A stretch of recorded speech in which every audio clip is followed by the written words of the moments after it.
Well, people who live in one of Lansing's South Side neighborhoods are tired of what they're calling a hoarding and trash problem. There is a house on Osband that neighbors say has had piles of debris in its front yard on and off on ends for months with no end in sight. 6 News reporter Tony Garcia is here for you now live outside that home, and he spoke with people who live nearby and city leaders about this situation today. Tony, what can you tell us? Yeah, Sherry and Lauren, not too difficult to figure out why neighbors want this dealt with. Take a look at what's going on behind me and all the trash in this yard. We have a refrigerator, tire, bags of trash, broken light bulbs, and you can't see the door through the door anymore right now, but earlier it was open and trash was piled all the way to the ceiling. Now neighbors tell me city officials said it would be taken care of by the end of last week, and clearly that hasn't happened, and now these neighbors say they just want their neighborhood back. And we're all concerned about the house down there. And that's just a total eyesore. Chad Klein has lived on Osband on Lansing's south side for more than 3 years and says he's been close with neighbors the whole time. Everybody, all of us neighbors talk to one another. Kids all play together. But in recent months, the neighborhood hasn't felt the same since a house up the street was taken over by what he calls squatters. For weeks, trash is piled up, scattered across the front yard, with everything from refrigerators and tires to broken glass and ripped clothing. Klein says people will come every night to dump bags of trash in the yard, and they don't even own the home. I guess squatting there, I guess you could call it. You know, and the city don't seem to care, the police department don't seem to care. People living in there that they're not supposed to live in there. If that's not enough. And some of them have even took the initiative to go across the street and decide to take showers in the hose from the house across the street, and then go over back to their vehicles and start changing clothes partially in the car and partially out on the road. So it's, you know, I don't know what all the situation is down there, but it's not good for the neighborhood. Brian McGrain is the city director for development and planning, and he says the city is aware of the situation and is going through its standard ticketing and enforcing procedure. My staff has been out there. We've found a number of violations that we've written up. Certainly we're aware that things haven't happened and that we need to get somebody out there to address the situation.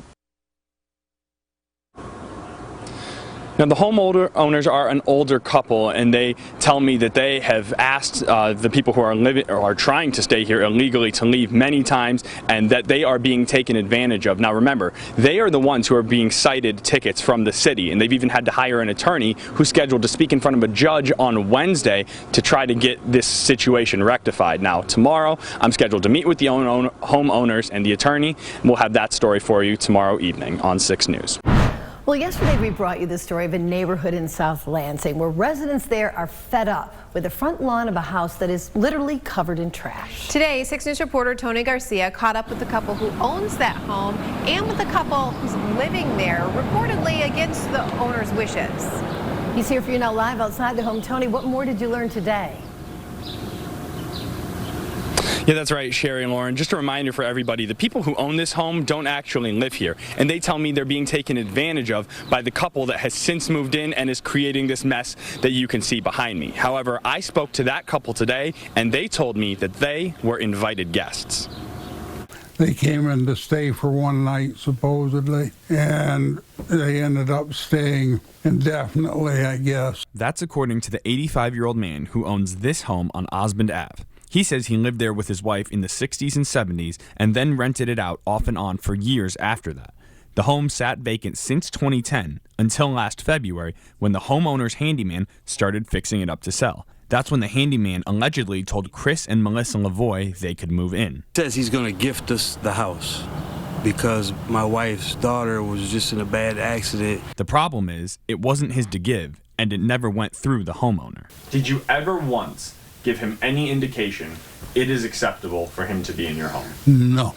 But that doesn't seem to bother Lavoie. Are you living here legally? No. Are you paying rent here? No. Are you aware that the trash is a violation of city code? Yes, I do.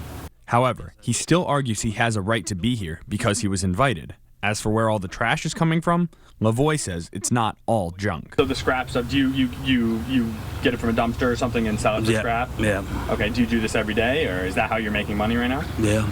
The rest of the trash, he told me he can clean up any time and might get to it in the next few days. As for the homeowner, he says he's moved beyond the money lost in rent. He's more upset with the damage that's been done and just wants his house back. They changed the locks. I says, hey, You can't do that to my house. What are you going to do to me? It's frustrating. And at my age, I don't need it. The homeowners told me they issued a citation back in April, giving the couple living here 30 days to gather all their things and get out, but clearly that hasn't happened. They're due back in court tomorrow with an attorney as another attempt to try and get this all straightened out. And of course, we will keep you updated with the latest as we learn more. Here for you live in Lansing, Tony Garcia, 6 News. After months of back and forth, court orders and code violations, a homeowner is finally granted his house back. It's a story that 6 News has been following all week. What started as neighbors complaining about trash quickly turned into something more. It turned out a couple has been living in that house against the homeowner's wishes for months. Well, that ended this afternoon, and 6 News reporter Tony Garcia has been following this story from the very beginning for us. He's here for you now live. Tony, where did things stand tonight? Sherry, it feels like there's been 2 stories this whole time, and both were actually resolved today. The first is the trash, as you can see behind me, has largely been picked up. There's still a little bit, but it has certainly been taken care of for the most part. And as for the 85-year-old man who has wanted his house back, well, in his words, it's finally over.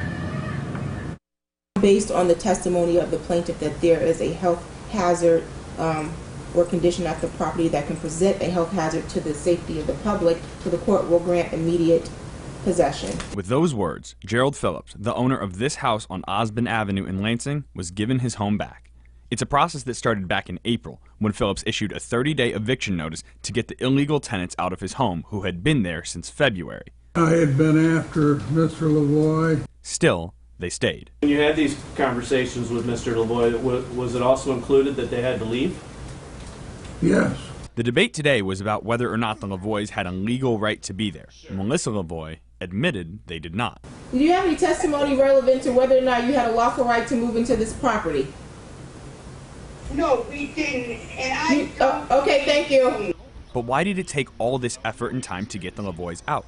It's what's known as squatters' rights, which means even though they were invited to stay there by someone else, they had established residence for more than 48 hours. Once that happens, Phillips has to go the legal route. As for the trash, it too has been cleaned up.